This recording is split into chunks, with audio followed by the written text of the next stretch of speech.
My name is Robert Stone. I'm a private eye, and I'm good at finding things. Really good. Along with my partner Styx, we find things that want to remain hidden, like car keys, lost pets, unfaithful spouses, and homicidal maniacs. Not always in that order. We are detectives for hire in the sprawling metropolis called Freedom City. Here in our case files, you will find magic, monsters, mystery, and mayhem.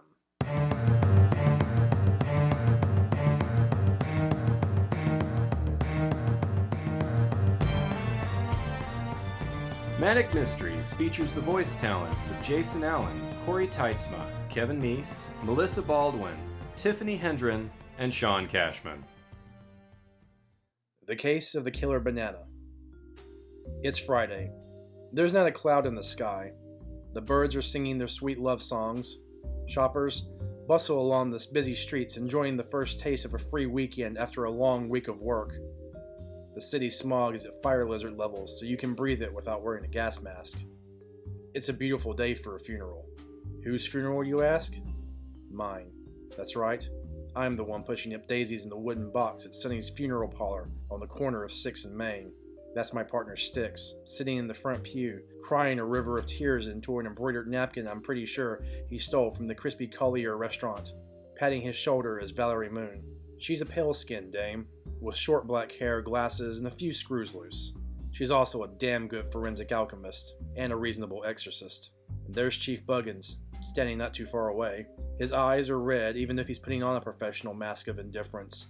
And there are also your various well-wishers, colleagues, friends, and a few enemies who are probably here to make sure that I'm really gone. Hiding in the fourth row from the back is the cat. Don't ask.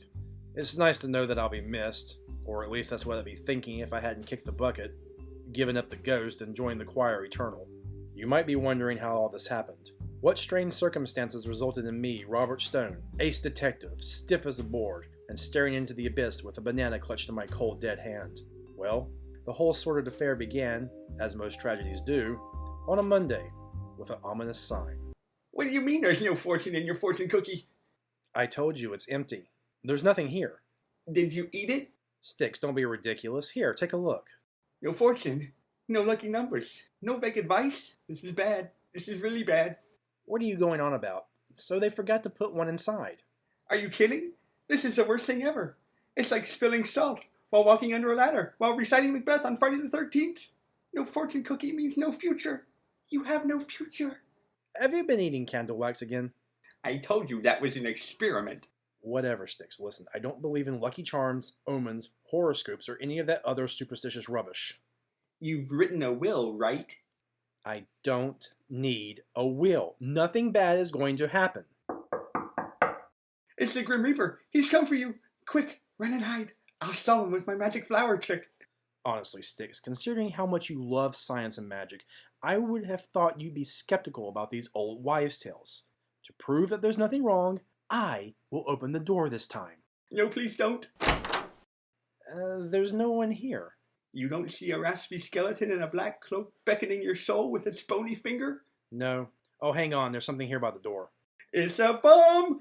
It's a fruit basket filled with bananas. How oddly anticlimactic. Is there a card? No, just a basket. Better safe than sorry. You should chuck it out the window. I will do no such thing. Hey, you hungry? Ask me in an hour. Here, I'll set it on the filing cabinet. It'll make a good snack later. Your turn. Dick and Jane Detective Agency. Yeah. Not really interested. Well? It was just a lot of heavy breathing and some sort of distant chanting. I guess it's time to wash the sink again. They get ambitious when we let the grime accumulate. The former occupants of our office, Dick and Jane, were accountants by trade. They had customers across a number of different dimensions, and apparently even demon spawn have to file their taxes. Dick and Jane left some holes in the fabric of space and time along with a few other curses of dark magic. Needless to say, they didn't get back their security deposit, and we got this place for a song. Now, as long as you don't mind the occasional exorcism or haunted broom closet, it's actually quite comfortable. Look, if I want to trade my soul for a wish that will surely backfire on me, I'll call you. In the meantime, get off our phone! Oh, sorry, Chief. I thought you were someone else. Sure, we'll be down at the station in a jiff. The Freedom City Police Headquarters is an impressive monument in the very center of the city. Its stone arches and large gleaming stained glass windows are meant to symbolize the safety of its citizens. The building is completely empty, of course, apart from a receptionist and a tour guide. It was way too expensive to trust around criminals and the average working stiff. The real police station is a nondescript brick block situated in the seediest part of town. It's far more convenient for everyone that way. The police don't have to walk far to arrest the riffraff, and the city doesn't have to worry about maintenance since a firebomb might actually improve the decor. Chief Buggins was in his office waiting for us. He'd already gone through at least 2 packs judging by the cloud of smoke hovering in the air. The only other occupant in the room was a man wearing a black leather coat, black fedora, black shoes, and to complete the ensemble he wore black sunglasses. If he hadn't turned his head when we walked in, I would have confused him for our coat rack. We came as quick as we could, Chief. Close the door. Who's the man in black? Robert, Styx, this is the cat. Don't ask. Does he meow? I said don't ask. What's got you in such a pickle that you call us? I have some missing people and I can't deal with them right now. We have our hands full of murder, 3 of them, all in the last 5 days. Lionel Bones, Jasmine Florence, Frederick Time. I read about them in the newspaper. An accountant, a barista, and a carpenter. I assume there's a connection. The same M.O. Each one was found dead in their homes. No forced entry. Deaths appear to be caused by a fast-acting poison, but we're not sure what kind. Here's the strange part. Each victim was found clutching a fruit in their dead hands. An apple, a pear, a strawberry. We think the poison was on the fruit. However, we can't pry the fruit out of their hands. They appear to be magically bonded and repel every attempt to analyze them. Found a basket in each house. However, none of the other fruit carries the poison, or perhaps it only triggers when the intended victim touches it. We just received a basket. An opening in our schedule. We would be happy to assist you with your missing people. So, who are we tracking? Do you know Mary Berry? Mary Berry? Didn't he have a children's show way back in the day? His real name is Skenazy Finkel. Eesh, I can see why he used a stage name. His show was very popular. I remember it now. I hated that show. Mary Berry in his giant fruit costume. He sang those stupid songs about eating healthy, and he had these 2 kids dressed as a cat and a dog that followed him around. What were their names? Hissy Lickbottom and Barky Rugburn. Ugh! They would go on stupid adventures about walking on grass and sniffing lipstick. It was inane. Mary Berry was an artist, and his show had good educational messages. If you say so. It was cancelled, wasn't it? Wasn't there some sort of scandal? A travesty. It speaks. And here I thought you were applying for a career as a paperweight. A photographer caught Mary Berry eating a greasy pile of Admiral Creddy's deep-fried lamb burgers. He was the voice of carrot sticks and granola bars. And there he was slurping up the very thing he so often fought against. His reputation was ruined. His fans abandoned him. The network canceled him. Admiral Creddy's stock jumped with the child obesity rates. It was the worst setback for the health movement in decades. You seem like quite the expert. Don't ask. Just call me the cat. Wait, you aren't... Hissy Lickbottom? Jeez, no wonder you don't want to be noticed in public. 1 week ago I received a letter from Mary Berry. Hissy, I need help. Please meet me at the Crispy Collier at 8 o'clock. Tell no one. Signed, M. Berry. I wasn't able to go. My steam train broke down, leaving us hanging over 2nd Street until well after midnight. I sought out Mary, but he wasn't home. Then I called Barky, but I can't find him anywhere. Barky Rugburn. His real name is Tim Noodle, but he still likes to be called Barky. We searched both their last known addresses. Neither of them appear ransacked or that there was any sign of a struggle. They appear to have vanished. See what you can do to find them, and take the cat with you. Our office doesn't allow pets. That's an order, and no wisecracks. Now get out of my office. So you were a Mary Berry fan? Don't be ridiculous. Oh, please. You are a terrible liar. Do you have an autographed photo? Can I see it? Styx, Do you want to sing his theme song? I'm warning you. Oh, I'm the Mary Berry Man. I eat healthy when I can. I dance all day. I sleep all night. I'm the Mary Berry Man. Knock it off. I was 6 years old, okay? I'm sure you were into similar things when you were little. Little? Who are you kidding? I'm into that stuff now. Want to see my toy transmogrifier robot collection? Maybe later. In the meantime, we've got to check out the apartments of Mary and Barky, and we need to deal with the package back at the office. You don't think it was from the Grim Reaper, do you? I was joking about that whole fortune cookie thing. Yeah, I think you were right. We're gonna have to call Val in. Oh, Val? Are you sure? She's the best we know when it comes to enchantments, poisons, and curses. Okay, I'll talk to her. She hates you. Didn't she set your hair on fire the last time you visited? It grew back, and I'm 64% sure that was an accident. Your funeral, friend. Find out what you can. We'll meet back at the office in about 7 hours. Come on, Cat. I want to check out Mary's first. I'm thinking 5 days on this one. You probably won't even remember. Ho ho, ye of little faith. 3 days, max. The brilliant and daring Styx returned to the office alone via the public rail system. The rail is a fast and cheap means of travel, provided you don't mind the screeching grind of metal and asphalt and the lingering odor of burnt coal. If it breaks, you will have to hang 40 feet from the ground for hours until a repair crew wakes up from their nap. No breakdowns on this trip, just a little vertigo. I arrived at the office and entered cautiously through the window. I didn't want to alert the bananas to my presence just yet. There they sat on the filing cabinet just where we left them, a bomb ready to explode. Who knows how those dastardly fruit lure their innocent victims to death? Perhaps the alluring smell obfuscates the mind, or the dazzling color hypnotizes you. The remains of the empty fortune cookie lay on the desk, taunting me. An ill omen. I'd best not take any chances. I must prepare. Mary Berry, aka Skenazy Finkel, lived in a small apartment in a rundown corner of nowhere. Hissy declined to enter, electing to wait for me outside.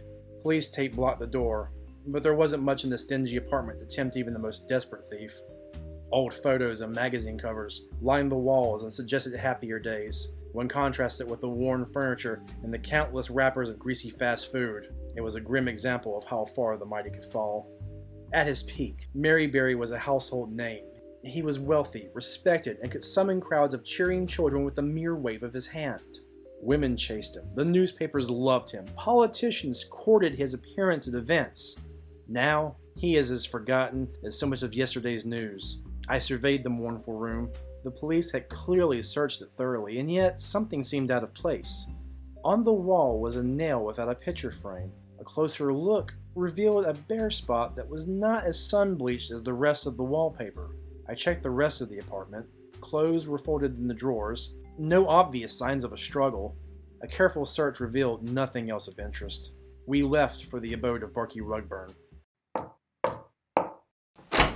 Hi, Val. Come on, Val. Open up. Go away. I need your help. What makes you think I want to help you? Because you secretly like me? Keep dreaming, creep. Don't leave me standing on your door holding a deadly bomb. That is not a bomb. That is a fruit basket. We think it's cursed or enchanted or something, and that it will murder whoever touches one of the bananas. So you receive a fruit basket, which you believe to be deadly, and your first thought is to bring it to me? You're the best alchemist we know. If anyone can figure out what's wrong with these bananas, it's you. Uh-huh. Enough flattery. Who was it supposed to kill? Stone, or maybe me. We don't know. That makes sense. So why are you wearing oven mitts and sunglasses? No reason. It's a new fashion craze. Uh-huh. Okay, bring it in. Oh, and Styx, don't touch anything, or I'll test the deadliness of these bananas by shoving one up your nose. You know I love it when you threaten me. The address listed for Barky Rugburn took the cat and I to a quaint downtown neighborhood. The houses here are small and close together, and were probably very nice around 60 years ago. Each one seems to have been built using the same design, as if they had all been pumped out by some large housemaking machine. The only difference seems to be the odd paint job or two. Our cab dropped us off at a nondescript two-story house sandwiched between two identical houses. We approached the front door. Yes. Good day, ma'am. Does a Mr. Tim Noodle live here? Oh, yes. He rents the room upstairs. And you are? My name's Stone. This is my assistant, the cat. Don't ask. We just have a few questions for you. Are you the police? Yes, ma'am. May we come inside? Oh, yes, of course. My name is Miss Withers, and this is my home. Thank you. So, how long has Mr. Noodle lived here? Oh, about 2 years. He rents the upstairs apartment. Always keeps to himself. Very quiet young man. He would often be out for days, especially when he had a new girlfriend. He never bought them here, though. Knew I wouldn't tolerate that kind of hanky-panky. I didn't even know he was missing until the police came and told me. When was the last time you heard from him? Oh, you noticed I'm blind, did you? Ah, you're a quick one. Not like that last policeman they sent. But I already told him everything I knew. You don't need to hear the ramblings of an old blind lady. Please, we don't mind. Tell us your story again. If you're sure, the last time I heard Timmy was about 3 days ago. He left to go jogging at about 6. He jogs every morning. I heard the door open around an hour later, but I didn't hear his footsteps going up to his room. Instead, they were soft, like he'd taken off his shoes. He'd never done that before, but I didn't think anything of it. Maybe he'd stepped in some dog poop and didn't want to trail it up the carpet. Anyways, about 20 minutes later, I heard the soft steps again, and then the front door opened and closed. Haven't heard from him since, although, funny enough, there was the scent of lavender in the hallway. Do you know if he was currently seeing someone? I think so. He'd always wear this heavy aftershave whenever he was in a relationship with a lady, and he was wearing a lot of it recently. Was it lavender scented? I wish. No, it smelled like broiled shrimp in a coconut. Do you mind if we look upstairs? I don't see why not. Sorry, I like my little jokes. Barky's apartment didn't look like the stereotypical bachelor pad. Everything was too neat and tidy. The clothes were clean and immaculately folded in his dresser. The bed was made. There was a couch and a coffee table with a few steam bike magazines on it and a bookcase full of science fiction novels. On the walls hung records, a few aging posters of punk rock groups, and a dartboard. A small kitchen area suggested that Barky liked cooking, and the pantry was fully stocked. The man was organized. Everything had its place. The books were even alphabetized. I found the letter immediately. It was sitting on his kitchen table, and it read, "Barky, I finished the final batch of fruit. I'll expect payment by Friday. Signed, Stanley." Things were not looking good for Barky. I was on my way out the door when I spotted the photo album. It looked like someone had hastily shoved it back on the shelf. Inside were mostly photos from Barky's time on the Mary Berry show. One page, however, was blank. The photo had been removed. The caption written below the empty space read, "The Mary Berry Fan Club." It came back like lightning. Long forgotten names swirled in my mind. I ran back outside. Did you find anything? We need to get back to the office. The Temptress sat upon her dark throne, her face set in concentration as she studied her victim. Periodically, her delicate hand would stray to one of the diabolical instruments of dubious origin that lay on her desk. Then the torture would begin anew. But alas, the prisoner remained stoic. The beautiful seductress has been unable to glean any information from her unwilling subject. She stares now brooding over her next move. Who knows what dark thoughts are passing across that lovely face. Styx, I swear, if you speak again, I will hurt you. What? After your last warning, I'm as silent as a ninja. You are narrating out loud again. I do not appreciate being called a temptress, seductress, or anything else in a tress. The only thing I'm tempted right now is to throw you out of a window. Ugh. Is it poison? I can't tell. Is it magic? I can't tell. Does it mean I will have to stay overnight? That's it. Out. Get out. But Val... Out, out, out! I will call you when I crack this. She's gonna call me.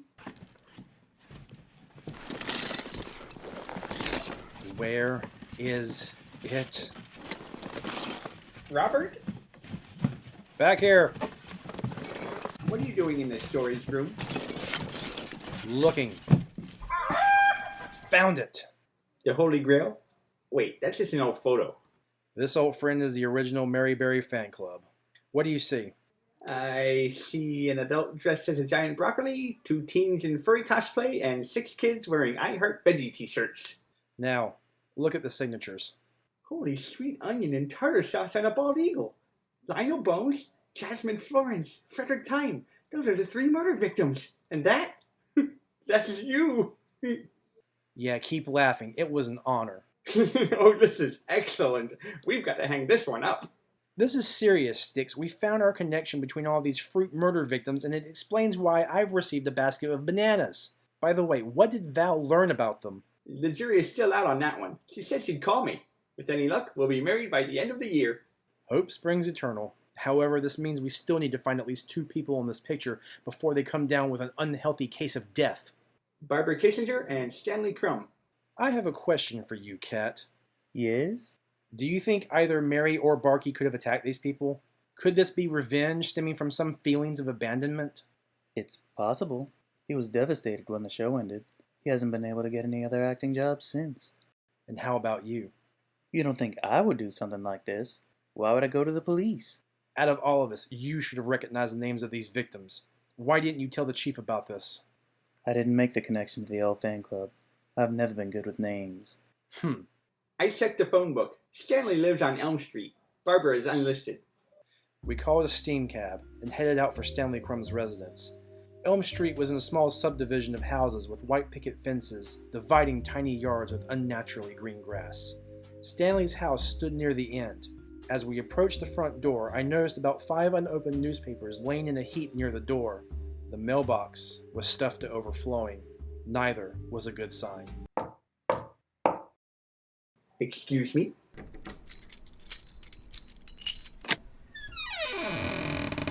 Hey, look at that! The front door is unlocked and suspiciously open. It would be criminal not to make sure everything was okay before we called the police. I'll wait out here and keep watch. Anyone home? Stanley? Stanley Crumb! Looks like we're too late. Styx was right. We found the corpse of Stanley face down in his living room. He was stiff as a board, his glassy eyes staring into space, and his right hand clutched in a tight fist at his chest. There was a basket of grapes sitting on the small end table nearby. I looked at Stanley. He was a tall man with thinning brown hair, wearing a white polo shirt and brown khakis. His glasses lay broken on the ground next to where he had fallen. Stanley lived in a nice neighborhood. We would call the Flatfoots, but first we needed to search the place. As if reading my mind, Styx headed to the next room while I searched Stanley's pockets.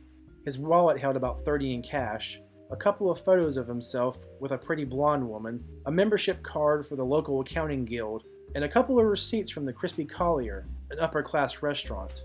There were 2 glasses of wine on the table. One was mostly empty. The other, however, had been knocked over. Did you hear that? The roar had come from outside. We rushed through the door just in time to see a red steam bike tear down the street like a bull on fire, turn the corner, and vanish from view. The cat was gone, but tire marks showed that the bike had jumped the curb and destroyed part of the fence. Before company arrives, you'd better take a look at this. We went back inside. Styx directed me down the hall to stop in front of a large black door. It looked like Styx had to coax the door open, and I decided not to remark on this. The mysterious door led us into a small room, and I felt my stomach drop a few inches. The walls had been painted completely black and covered in red, swirling symbols that seemed to shimmer when you moved. The windows had been painted over as well. The room was devoid of furniture, but dozens of burnt candles stood at regular intervals throughout it. There was a rank odor of mildew and cotton candy permeating the room. It was oddly familiar, as it reminded me of home. It's a summoning chamber. That adds up. I found an accounting guild card in Stanley's wallet. Joy, we might be dealing with a demon. Or it could be unrelated. Sounds like our time is up. That's an unfortunate turn of phrase. Well, boys, I asked you to find Mary Berry, and instead I find you muscling in on my case. You better have a good explanation for all this. Talk. Well, Chief, someone on a red steam bike just nabbed our friend the cat. And we found the connection between the fruit murders. Okay, spill it. Someone's knocking off the old Mary Berry fan club. A fan club? It's true. All of your murder victims were leaders of the Berry Club back in the day. I found this letter at Barkey's. Seems to suggest that he hired Stanley here. Looks like they had a falling out. I should mention that a red steam bike is registered to our friend Mr. Barkey. Do you know who else he could be gunning for? There are only 2 fan club members left alive. One is Barbara Kissinger. And the other? Me. You've got to be kidding. It's true, Chief. We've got his old picture. It's hilarious. I think our two cases are related. Either Barry or Barky is behind these killings, or whoever took them. I'll put out a bulletin for Mrs. Kissinger. Anything else I need to know? That's all we have so far. Robert, if the killer is targeting you, we could offer you protection. No thanks, Chief. I can take care of myself. I'll just be sure not to eat anything in the fruit family until we catch this creep. If you're sure, report back to me immediately if you turn up anything. Aye, aye, Captain. Sergeant, bag that body up before we carry it out. We aren't putting on a show for the neighbors. So what now? Do you have a suit? Yes. Why? Because we are going to the Crispy Collier. Fancy. The Crispy Collier is one of the most elite, expensive, and snooty restaurants in town. It sits on Posh Avenue, squashed between a clothing store that caters only to the fabulously wealthy and anorexically skinny, and a coffee shop that sells drinks with pompous names like Mountain Dream and Hyper Escape. Styx and I entered the main lobby of the Crispy Collier, and were greeted by a cascade of light glittering from thousands of crystals dangling artistically from the ceiling. The furniture was highly polished. The round tables were covered with white tablecloths, gold candlesticks, and neatly folded napkins embroidered with the restaurant's logo, 2 C's, layered like money signs. Both Styx and I were wearing our Sunday best, but we probably still looked like hobos judging by the speed with which the suited waiter came rushing towards us. Can I help you, gentlemen? We take deliveries in the back. We're not here to drop off provisions. We are here to eat. Perhaps the hot dog stand down the street would be more to your liking.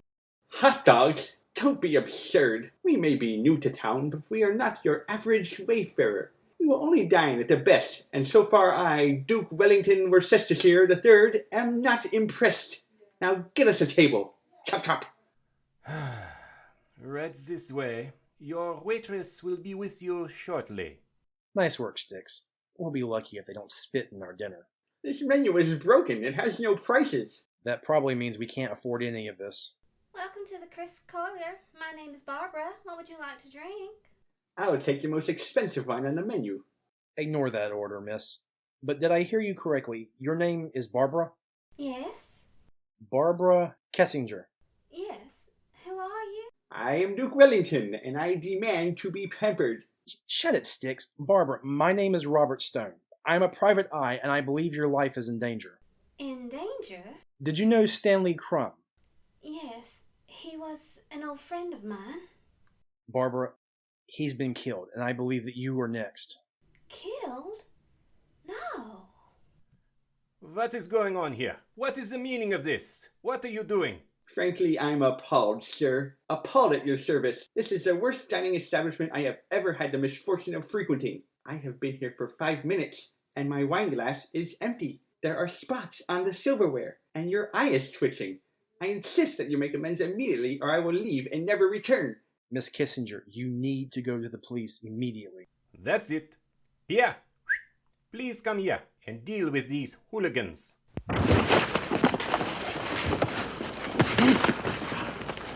An outrage. That's what this is.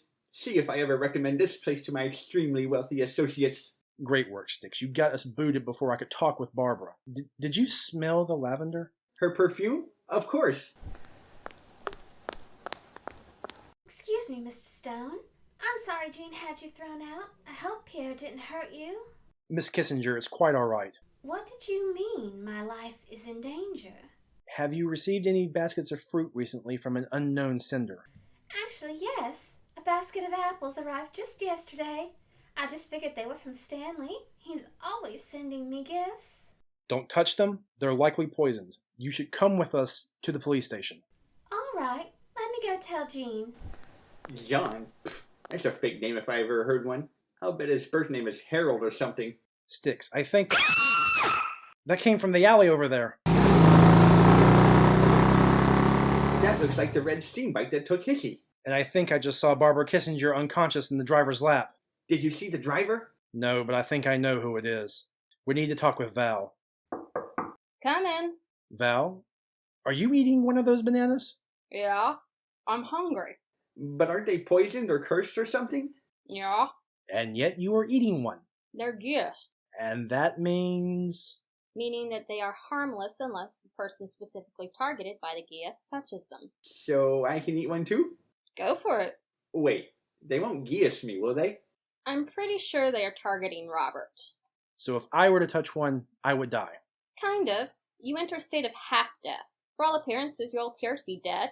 However, the demon that casts the geas can break the curse, and boom, you're alive. This kind of enchantment falls into the realm of demons?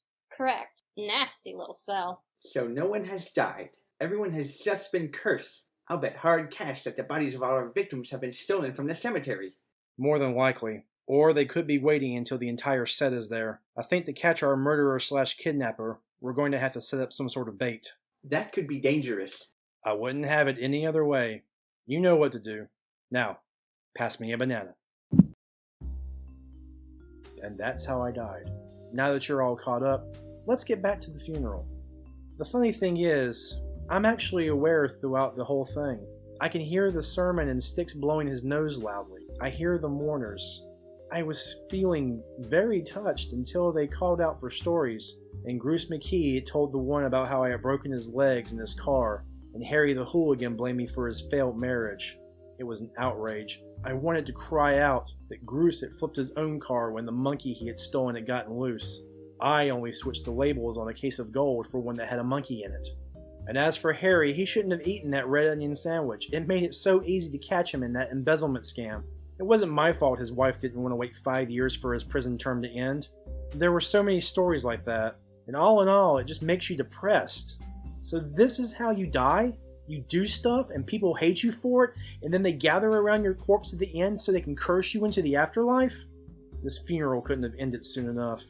Hours later, all the formalities finished, and the bored denizens of Freedom City meandered back to their solitary lives. The room was empty again except for my corpse and the cat. Don't ask. How stupid can you be? I never thought you'd actually fall for the fruit curse like the others did. Ah well, mortals be dumb. Time to go, Stiffy. Ugh, you're heavy. As if my mortal remains were nothing, I was dragged out the back and thrown into the trunk of a red steam bike like a sack of potatoes. Finally, the last one. Bring him inside. The cat carried me into a large decrepit building.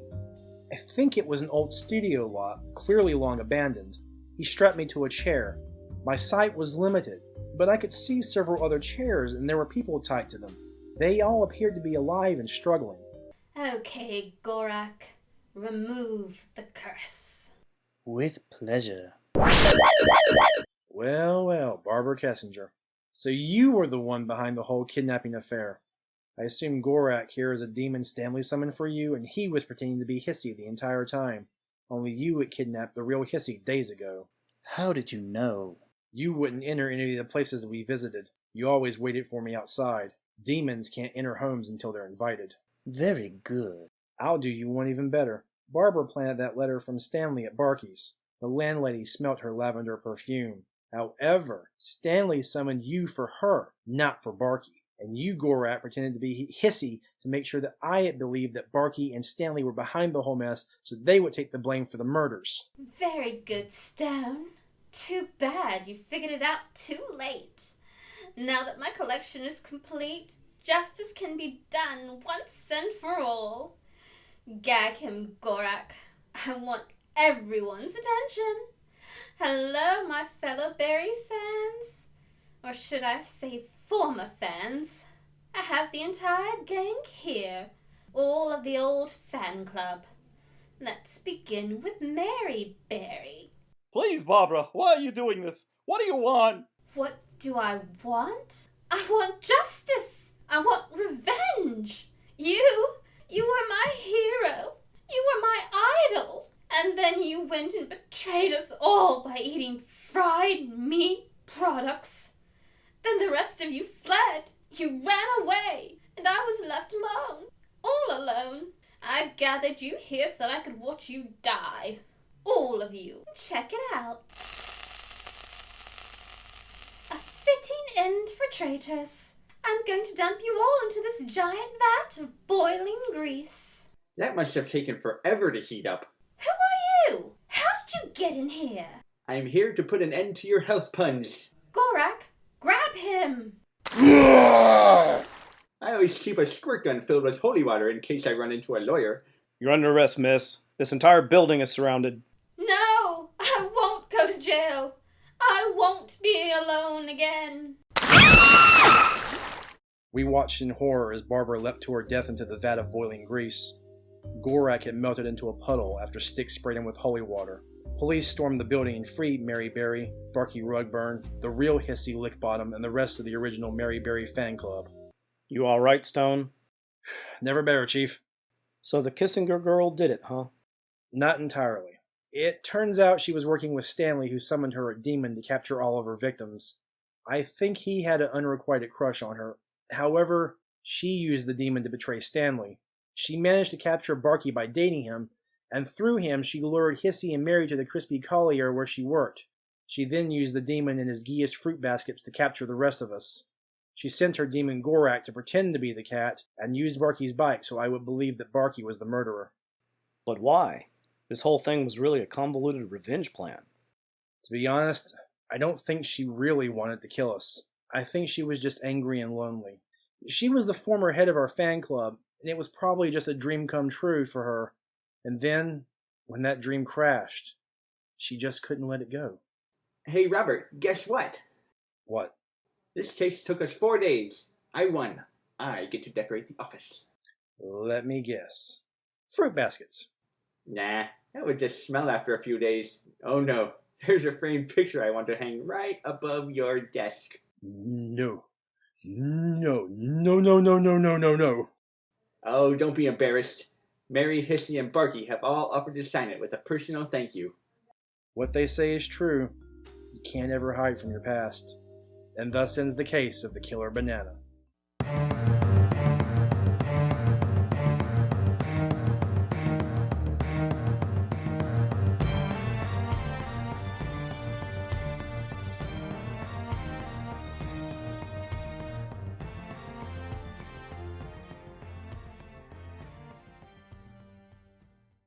Hello, this is Chief Buggins. If you like these stories, please make sure to like and subscribe. Don't do anything rash. I'm watching you.